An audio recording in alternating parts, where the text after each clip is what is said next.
Hi everyone, it's Jan from Jannplansthings, and welcome to my Plan With Me video for this week. I thought I'd try to challenge myself this week and draw a person because being an architect, people do not come naturally to me. I much prefer like background drawings or drawings of like buildings, obviously, than trying to do a person. But I thought if I was going to do Kiki's delivery service, I might not cheat this time around because last time I just drew Gigi and Gigi is a cat and I'm very comfortable with drawing cats, but I'd actually try and draw Kiki this time. I always struggle, I feel like, with doing the skin color, but let's see how this one goes. Today I started out, of course, with doing the pencil first, and I ended up moving everything a little bit to the right. I feel like ideally I would have drawn everything a little bit more left so it's a bit more centered, but I was really worried about Kiki's face falling into the spine, so I had to move it right a little bit, and that does mean like the balance of the spread is a little bit off. But I feel like I think if I was going to do it again to get around it, I might have made the center graphic a little bit smaller and then just moved it a little bit to the left. But overall, I'm not too worried about this because what that means is I just get more space to do the beginning of the week. And I do like to load my tasks early in the week and kind of like cross them off by the time I get to the end because I like to relax towards the end of the week and also kind of just get tired. But you know, that's that's life. I'm okay with that actually. It works for me. But if you're trying something like this, maybe you could move it a little bit left. And so what I've done now is I'm going over it all with a Pentel Pocket Brush pen. It's actually working okay for me this month because I've been using the Pentel Pocket Brush pen on every spread, and I do find that it bleeds through to the second page, and so I've been skipping a page just for this pen. It doesn't affect the watercolor so much, but for the pen it does, and that's okay because it means that during meetings and things I can actually use it to I can actually use those skip pages to do little notes and everything. So what I've been doing is small dailies within those skip pages, and then moving or like tables or organization things in those things, and then moving those big tasks and transferring them into the weekly thing, and the weekly acts as like my master page. The line work in this case was done with a combination of the Pentel Pocket Brush pen and the Sakura Micron. I actually colored in Gigi with the Sakura Micron because I've done a lot of coloring in the past with just the 0.8 Sakura Micron. I think 0.8 actually is 1 mil thick, and I find that it doesn't bleed through the Leuchtturm as much. I recently did a review on the red dots version of this notebook, and I found that it worked better with the Pentel Pocket Brush pen, so I don't know if the newer ones are going to be a little bit more resilient. That might have also just been a fluke on that day. So I'm starting out this time around because I wasn't as confident with the coloring when I'm doing people. I'm starting off with doing a paler, like a lighter wash of the main colors.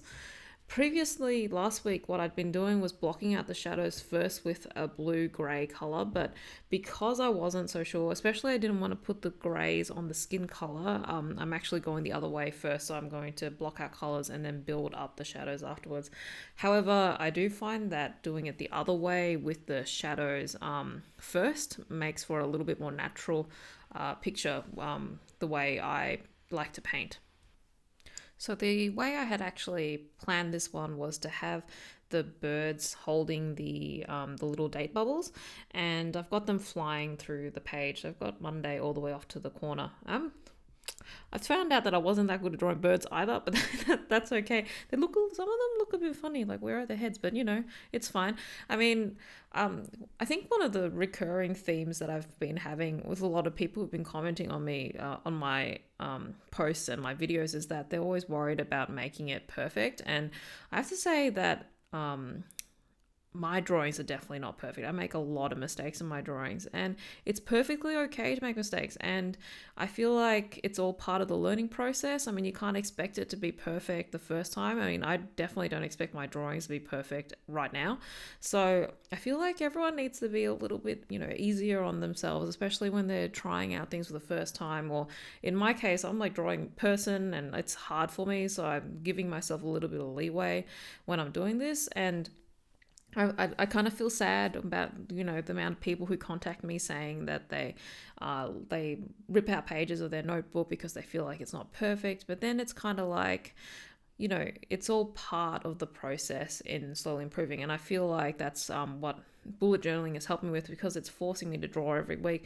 I can see the huge improvement I'm making week to week. And it's kind of nice to look back saying, whoa, I really screwed that one up, but that's okay, because I learned a lot doing that picture. So that's just something to, you know, think about when you feel like you've made a mistake. And the other thing is, no one else looks as carefully at your drawings as you do. You are your own worst critic. So what you can see I'm doing now is I'm just building up the shades. So I've built a little bit of like a golden yellow to shade in some of the straw in the broom, and now I'm just slowly trying to build up the color of her satchel as well as her dress. So I was like watching the movie back while I was doing this, and I was thinking to myself, why did I always think that her dress was blue? Because she says early in the movie that, why do witches always wear black? And I realized that I think a lot of the artwork shows it as like a dark navy blue, so I'm going to commit to that, although I do like the fact that she was wearing dark black smocks. So I can't really work out what the real color is meant to be. Like, they say something different, but that's okay. So I've done it like a dark gray, black blue. So the best of all worlds, hopefully. At this point, I was kind of thinking that it looks a lot better now that the color's a little bit more poppy, but I was feeling like it just wasn't grounded to the page enough. I felt like it was a little bit empty, which I feel like you probably could have stopped at this point. You can see like I was starting to stop. I was shading in like the date bubbles and stuff. And then I was like, oh, you know what? No, I'm just going to draw a little bit of some background, I think. So I kind of wanted to make it look like she was flying above a city. So that was the next step of what I was going to do. But at the moment, what I was going to do is I was just shading in a little bit more of the satchel with some browns, just to make it a little bit more depth. And this is the point where it's kind of like you're touching it a little bit too much, and you're probably going to ruin it if you keep on going any further. So I had to stop for a little bit and reconsider what I was doing. And then this is the point where I was like, okay, fine, I will definitely do a background instead of keep shading her flat orange satchel. And the way I'm doing the background is I'm kind of just like laying on just little splodges of color. I've mixed like the phthalo green with some golden, like that's a Queen of Cardone gold to make the green. And what I'm doing is I've just got shades of it across my palette. So some of the palette has a little bit more of the golden green and some of it more of the bluey green, so that I can create some gradients through this.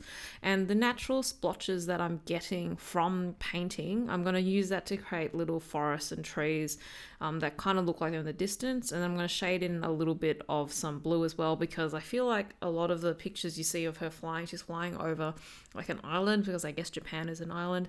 And you can kind of see like the ocean coming up against the shore. So that was the idea. And I did consider painting a little bit lower down as well, but what that would have done, I think, was cut off a little bit too much of my Thursday. So I've just stopped it there, so it kind of looks like a peninsula instead. And going back now with my thinnest brush, and I'm just adding some definition into the trees so that it looks like there's a little bit of shadow. And I feel like that's kind of making it look a little bit more like a landscape. Sorry about that. You could actually hear Humphrey meowing in the background. So if you think you heard a cat meowing, it wasn't you going crazy. And what you can see me doing here is I'm using a little bit of a terracotta brown and just drawing little rectangles in, and I'm mixing it every now and again with a bit of the orange that I'd used to paint the satchel to get different shades of variations, and that kind of just looks like the little roofs of some cities. And I've also just added a couple of grey roofs as well, so it's like concrete roofs and tiled roofs. And I feel like you don't have to paint too much definition when you're doing this kind of effect, because you kind of get the idea. You only need to do an indication, so you don't have to sit there drawing every single house. and I feel like it was quite effective, and with that little background it looks a little bit nicer. I've also tried to finish it off by using a white gouache to do some highlights, as well as mix it with a little bit of green to do like the little roads in between the areas of trees, so it looks like there's roads going through the cities. And I feel like that actually helped a lot with how it looks overall. The little highlights, I feel like you can take them or leave them, but I always like to put them in because they pop a little bit more. But I feel like if I was going to do it on an actual painting, I try to avoid doing that, because like sometimes the colors do show through the gouache, but the LT paper is a little bit more forgiving with that type of thing. So that pretty much wraps up what I did for this week. I kind of am happy with the way it's turning out. I feel like I'm getting a little bit better with drawing people, and I hope you enjoyed that video and you found it helpful, and I'm looking forward to seeing you guys again next time. Thanks, bye.